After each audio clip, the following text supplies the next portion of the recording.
La ecuación de Van der Waals es una herramienta fundamental en la termodinámica para modelar el comportamiento de los gases reales, teniendo en cuenta dos aspectos clave: el tamaño molecular y las fuerzas intermoleculares.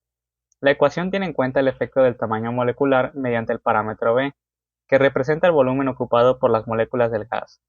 Esto se refleja en la corrección del volumen en la ecuación del gas ideal, lo que aumenta la presión por encima del valor ideal. Además, se considera el efecto de las fuerzas intermoleculares mediante el parámetro A, que representa la intensidad de estas fuerzas. Este efecto reduce la presión por debajo del valor ideal y se incluye en la ecuación como un término de corrección. Para calcular el factor de compresibilidad Z para el gas de Van der Waals, se manipula la ecuación para expresar Z como una función de la temperatura y el volumen molar. Sin embargo, obtener una expresión para Z como función de la temperatura y la presión es más complicado debido a la naturaleza cúbica de la ecuación. Se observa que, a presiones bajas y temperaturas altas, los gases reales tienden a comportarse de manera más cercana a la idealidad. Por otro lado, a temperaturas bajas, las desviaciones del comportamiento ideal son más pronunciadas.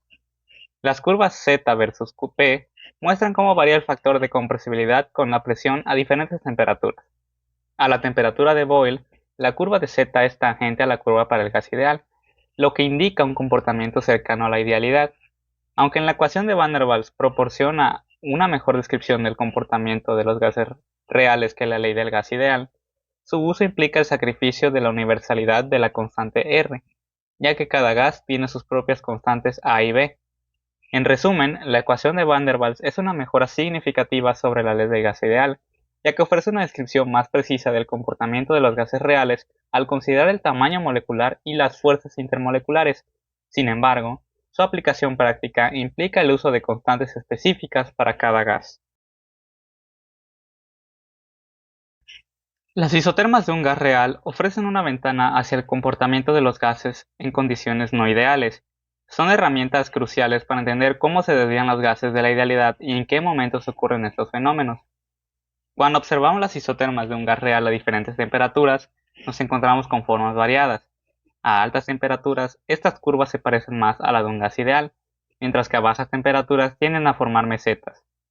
Al reducir lentamente el volumen de un gas, llegamos a un punto donde la presión ya no aumenta, formando una meseta en la curva. Sin embargo, al seguir comprimiendo el gas, la presión aumenta bruscamente en intervalos de volumen cada vez más pequeños. Cuando alcanzamos cierto punto en la curva, comenzamos a observar la formación de gotas de líquido a medida que reducimos aún más el volumen del gas. Este proceso de condensación hace que la presión se mantenga constante, correspondiendo a la presión del vapor en equilibrio del líquido a esa temperatura. Por encima de la temperatura crítica, las isotermas comienzan a parecerse más a la de un gas ideal. Las mesetas en las isotermas se reducen gradualmente hasta convertirse en un punto, que marca la temperatura crítica del gas. En resumen, las isotermas de un gas real nos ofrecen una visión detallada de los fenómenos que ocurren realmente en condiciones no ideales. Destacan fenómenos como la condensación y la transición a estados líquidos, mostrando cómo los gases se alejan de la idealidad en ciertas condiciones. La siguiente imagen muestra los puntos finales de las mesetas mostradas en la imagen anterior. En esta, los puntos representan un estado del sistema, el punto A representando un estado gaseoso de la sustancia, el punto C representando un estado gaseoso. Los otros puntos E y D representan estados del sistema en los cuales coexisten en equilibrio las dos fases mencionadas anteriormente.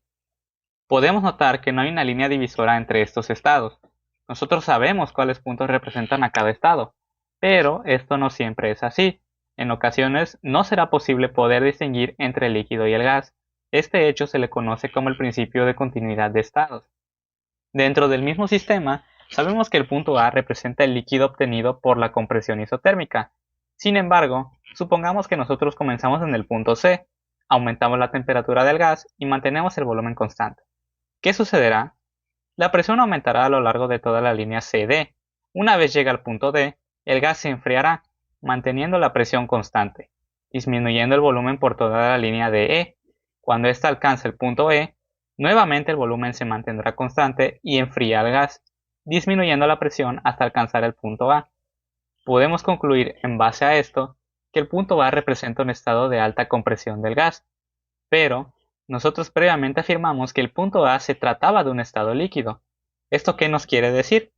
Que es posible que estos dos estados de la materia, líquido y gaseoso, pueden transformarse continuamente el uno en el otro. La designación que elijamos nosotros en el momento dependerá de cuál sea más favorable para nuestra situación. La designación que elijamos nosotros en el momento dependerá de cuál sea más favorable para nuestra situación. En base a la imagen 3.7 podemos hacer las siguientes observaciones. En la figura 3.7 aparece una gráfica de isotermas, presión contra volumen, calculadas a partir de la ecuación de Van der Waals. En la figura se observa que en la región de gran volumen las isotermas se asemejan mucho a las isotermas del gas ideal, como sucede con la isoterma a alta temperatura número 3. Cuando el volumen es muy grande, la ecuación se aproxima a la ley del gas ideal, ya que el volumen es muy grande comparada con la constante B, y la constante A entre el volumen al cuadrado es muy pequeño comparado con el primer término. El término de la constante A entre el volumen al cuadrado puede despreciarse a temperaturas altas, ya que es pequeño en comparación con la constante R por la temperatura entre la diferencia del volumen con la constante B. A temperaturas más bajas y volúmenes más pequeños no puede despreciarse ninguno de los términos de la ecuación. A la temperatura Tc, la isoterma desarrolla un punto de inflexión, el punto E. A temperaturas aún más bajas, las isotermas exhiben un máximo y un mínimo. Al comparar las isotermas de Van der Waals con las de un gas real, se encuentra semejanza en algunos aspectos. La curva en la temperatura Tc de la figura 3.7 se parece a la curva de la temperatura crítica de la figura 3.5.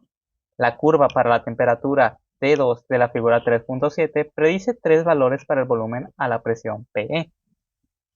Las secciones A, B y DC de la curva de Van der Waals a temperatura T2 pueden lograrse experimentalmente. Si el volumen de un gas a una temperatura T2 se reduce de una forma gradual, la presión aumenta a lo largo de la isoterma hasta alcanzar el punto D a la presión PE. En este punto debe presentarse condensación. Sin embargo, puede acontecer que no se forme líquido, de modo que una reducción posterior del volumen produce un aumento en la presión a lo largo de la línea D. En esta región, línea DC, la presión del gas excede el equilibrio de la presión PE de vapor de líquido a temperatura T2. Estos puntos son, por tanto, puntos de estado de un vapor sobresaturado o sobreenfriado. Los estados de un líquido sobrecalentado y los de un vapor sobreenfriado se conocen como estados metaestables. Son inestables en el sentido de que cualquier ligera perturbación es suficiente para hacer que el sistema revierta al estado estable con las dos fases presentes en equilibrio. La sección BC de la isoterma de Van der Waals no puede realizarse experimentalmente. En esta región, la pendiente de la curva presión-volumen es positiva. Un aumento del volumen de tal sistema aumentaría la presión, y una disminución del volumen disminuiría la presión. Los estados en la región BC son inestables. Ligeras perturbaciones de un sistema en estados tales como B a C producirían la explosión o el colapso del sistema. Si la ecuación de Van der Waals se toma en forma dada por la ecuación 3.6, desarrollando el paréntesis y multiplicando el resultado por el volumen molar al cuadrado sobre la presión, puede ordenarse de la siguiente forma. Como esta ecuación es cúbica, puede tener tres raíces reales para ciertos valores de presión y temperatura. En la figura 3.7, estas tres raíces para la temperatura 2 y la presión C son las intersecciones de la línea horizontal en la presión C con la isoterma a la temperatura 2. Todas las tres raíces están en los límites o dentro de la región de dos fases. Como vimos en ambas figuras, 3.6 y 3.7, la región de dos fases se estrecha y finalmente se cierra en el vértice. Esto significa que hay cierta presión máxima, presión C, y cierta temperatura máxima, temperatura C, para las cuales pueden coexistir líquido y vapor. Esta condición de temperatura y presión en el punto crítico y el volumen correspondiente es el volumen crítico, volumen molar C.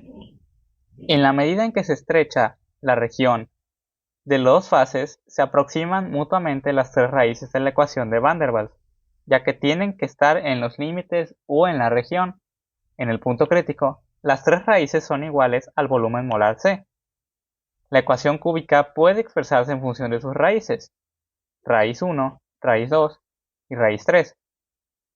En el punto crítico, la raíz 1, la raíz 2, la raíz 3 y el volumen molar C son iguales. de modo que la ecuación viene a ser el volumen molar menos el volumen molar C al cubo, igual a 0. Desarrollando obtenemos lo siguiente. Con estas mismas condiciones, la ecuación se transforma en... Las dos ecuaciones anteriores son maneras diferentes de expresar la misma ecuación. Por tanto, los coeficientes de las potencias individuales del volumen tienen que ser los mismos en ambas ecuaciones. Igualando los coeficientes, obtenemos las tres ecuaciones. El estado crítico de la ecuación de Van der Waals se puede resumir a un hallazgo en la gráfica de presión respecto a la temperatura, en el cual ciertos fluidos superan el punto crítico, que es un punto formado por la presión crítica y la temperatura crítica de un fluido, en el que se puede encontrar una coexistencia entre líquido y vapor. Esto quiere decir que el líquido se comporta de igual forma que el vapor y viceversa, que el vapor se comporta de igual forma que el líquido en cuestiones de presión y temperatura.